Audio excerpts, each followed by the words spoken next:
Good afternoon, you beautiful lot. And today I'm going to be talking to you lot about these beasts.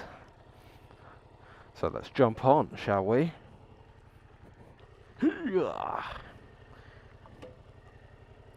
Everything's done up. So today is probably the second week, I think, of running these tyres. And I thought I'm probably done quite a bit of riding on them, so I reckon I'm at least 500-600 miles into them. They have bedded in very nicely. Oh look, horses just roaming in the wild. It's a bit mad, isn't it? Oh, they are chained up. Oh, that's alright then, if the beasts are chained up. Oh, look at all the byways. Oh my god, byways everywhere. I was a little bit dubious when I first bought these because I do like the odd green lane, but at the same time most of my riding is road based, so I didn't want to go and fork out 250 odd quid for rubber that I'm only going to use, well, realistically I'm going to use it 10% on off-road, which is, I mean, it's sort of where these are. These are 80-20 tyre, so 80% on road, 20% off. Don't pull out. So that's kind of what they're designed for. They're designed to have most of the time on the road, but then just have a little bit more grip and purchase when you're off-road. So I had the last weekend, after I've sort of run them in a little bit, I decided to take them out and trial some green lanes. It has been relatively dry recently in the UK, which is a big surprise. So it means the lanes aren't too bad. They've got a lot of stones and dust and everything on them, but they're not incredibly wet. But what I did is I waited until the Friday night of last weekend was quite wet and miserable. What I did is, oh, that is cool. That is very cool. Let's catch up with him. Oh, it's 40. Yeah, look at that. Pissed if it starts raining though. The smell is it stinks.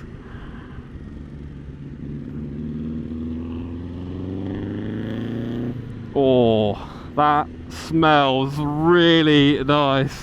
Anyway, where was I? Yeah, I waited until, obviously I'd run them in a bit, and then I waited till last Friday where it got a little bit grimy on the roads, and then I've decided to take it green lane the following day because I wanted to see what. I'm very aware that these tyres aren't designed for mud. They're designed for like your gravel fire roads kind of thing. And it handled really well.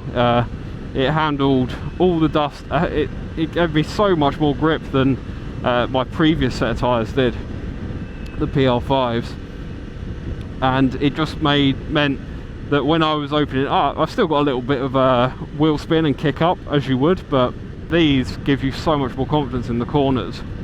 I did clock a sign down here for a green lane, so if there is one, I'll show you what I mean.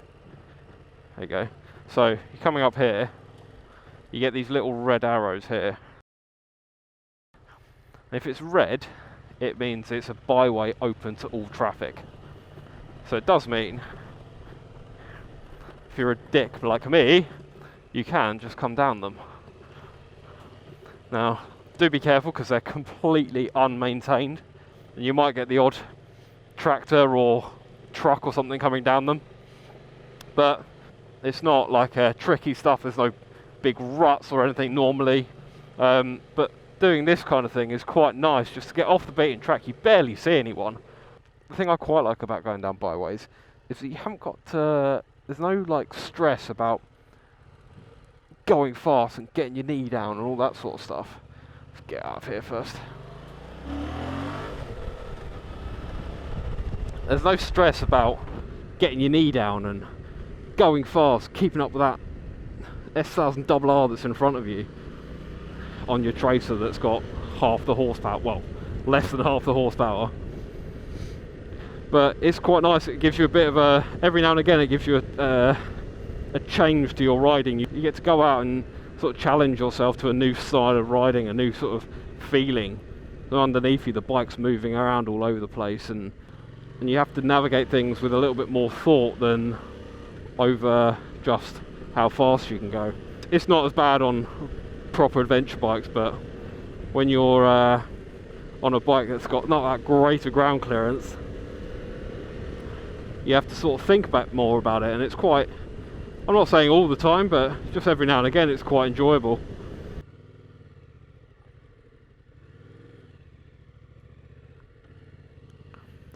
Aha. Now that's the thing you got to watch out for. Evidently this is used as a bridleway quite a bit. So you don't want to be absolutely tanking it down here. Primarily because you don't know what's around the corner, but also because you know how many ruts and everything are going to be around. With the PR5s, the issue I had was that coming down a road like this, say a road like a byway, is all good, but the problem you do have, snip through here, the problem you do have is on the quick corners, the front end tended to lose traction. I mean, I can still spin the rear wheel up easily, but it just gives me that little bit more leeway of moving the bike around without the worry of the front dropping out. You do get funny looks sometimes doing all these.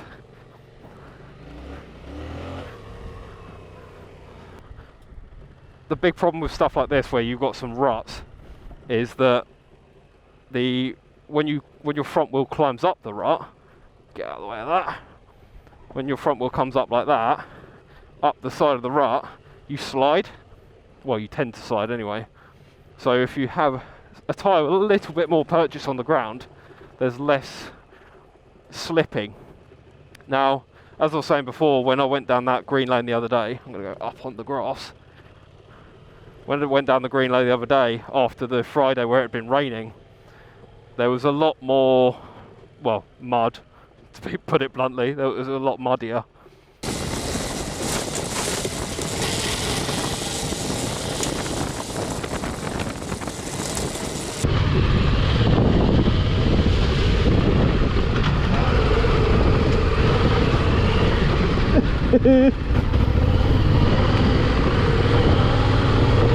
These tyres are not designed for mud at all.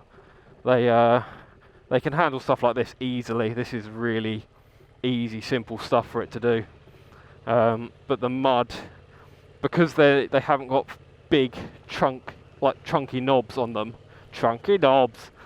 Yeah, because they don't have big chunky knobs on them, they can't dig into the mud to give you any traction. So you tend to find that your tread gets blocked up quite quickly, which is like, you don't find it on this because, jump. Yeah, you don't find it on this because obviously it's not wet, it's not sticky at all, so you don't have that problem.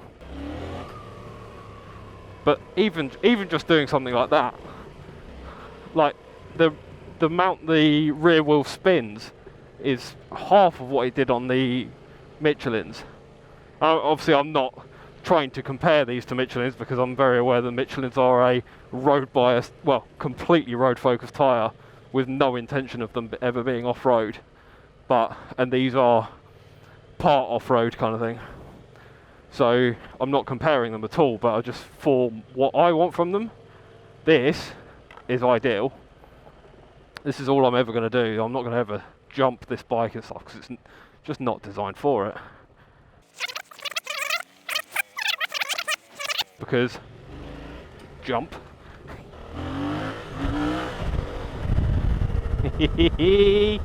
So now we've done a little bit of off-road, I will show you what they're like on-road. One thing, I haven't used them in the wet yet. If you're going to ride a horse on main roads, I genuinely, if I didn't have decent enough brakes there, I would have been screwed. gave me a shitty look because I came around that corner quite quick. And you're like, well, you're on a national restriction road and you're giving me the dodgy eye because you're riding a horse at half a mile an hour. Let's go up here. That's the other thing I quite like about these. Just having that little bit more means that when I go over stones on a corner, I don't lose the front end straight away. Whereas you tend to lose it immediately on road focused tyres. The problem with the road focused tyres is they just don't, it's not dealing with it, it is just hoping for the best kind of thing. Whereas they have a little bit more movement to be able to clear. So if I go over this, for example, there's dirt in the middle of the road, stones and everything, the bike doesn't move. Now, no, I was keeping that in the centre, but it's just that nicer feeling that you don't wash out as soon as you go over and, like, here you go, and round a corner on the middle, and it's fine. It's nice to have that little safety net. Again, you just go over the middle of it and it's completely fine. This is like deep stones and everything, but it just doesn't move. I'll put some footage up in a minute of me trying to look cool and pinning it around corners and stuff.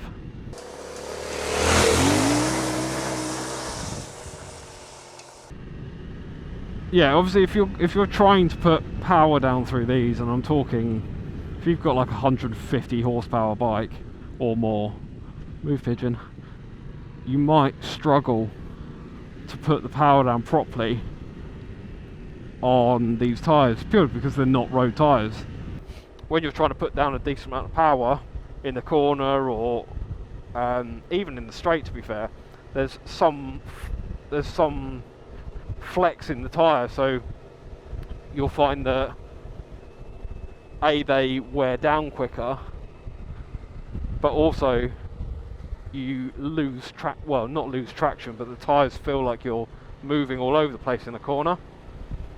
So if you come around a corner like that, you'll be like your wheels are moving a bit or the bike feels like you're moving around a little bit, purely due to the fact that even though the rubber's gripping, it's flexing. Now with these, because they're an 80/20, it's not as bad. Like there's no, unless I'm absolutely on the edge, like I'm really trying my hardest to lean it over and get it in the corner as quick as possible, I can't really tell the difference between these and the Michelins. They're lovely and settled on the road. So yeah, I mean, yes, okay, I can tell the difference in like leaning them over, but on my normal riding and even like some spirited riding, I can't really say that there's a massive difference between these and the Michelins. These handle almost just as well, and the only time you start thinking, okay, yeah, fair enough, they're not quite as good, is when you're leant right over. And that is, it's not that they start squirming or anything, there's obviously not that level of extra grip where the blocks have over having a flat surface grip in the road. For this to be classed as being, I suppose, a sacrifice in the level of grip, and all the, like, for the extra grip you get off road, like I'm completely lost in they handle so much better than I thought they were going to handle. I thought I was going to be really struggling every time I was riding quick, but they don't. They handle really nicely.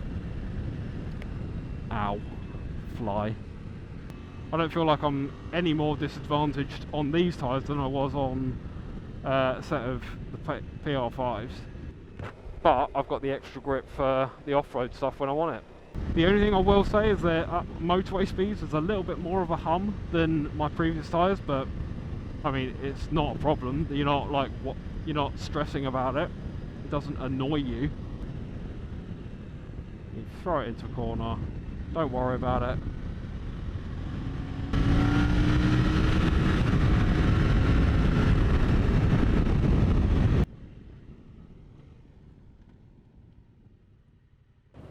then you can just turn off and do this.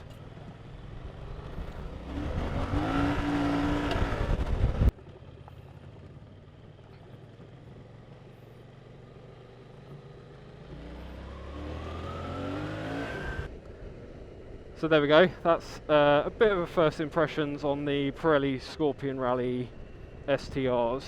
For someone that was so sceptical, so a little bit worried I suppose as well, that the tyres weren't going to be what I wanted them to be, and they weren't going to handle as well as I hoped they would, but I've been pleasantly surprised so far.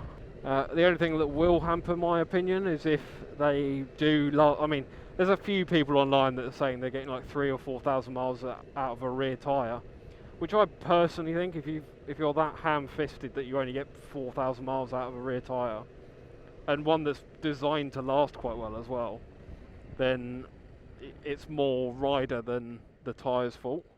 There was plenty of people online saying that they were only getting sort of 6,000 miles out of a Pilot Road 5, and I managed to get 13,000 out of a set, so just sort of shows you it depends how you're riding and how happy you are with that thing there. Anyway, I'm rambling on. Thank you very much for watching. I hope you have enjoyed it. If you've got any questions, please feel free to put them in the comment section below and I'll do my best to get back to you on them. I hate this bit of road. Right, rude by the bike, you know.